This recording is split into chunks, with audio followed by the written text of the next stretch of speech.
குடியரசு துணைத் தலைவர் தேர்தல் வருகிற செப்டம்பர் 9ஆம் தேதி நடைபெற உள்ளது. இந்த தேர்தலில்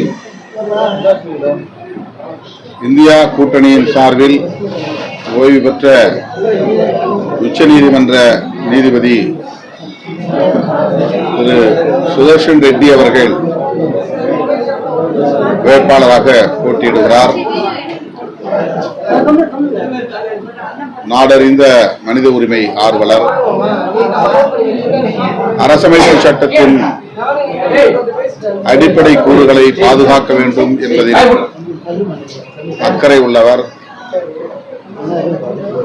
சமூக நீதி பாதுகாக்கப்பட வேண்டும் என்பதிலும் உறுதியாக இருப்பவர்.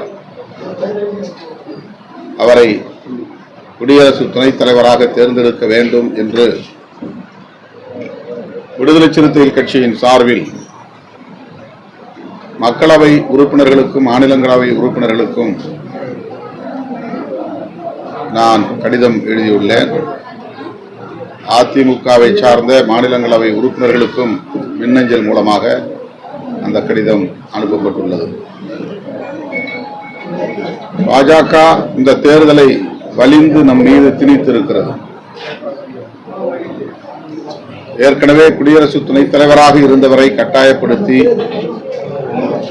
பதவி விலகச் செய்திருக்கிறார்கள். அவருடைய நிலை என்ன என்பது இதுவரையில் யாருக்கும் தெரியவில்லை.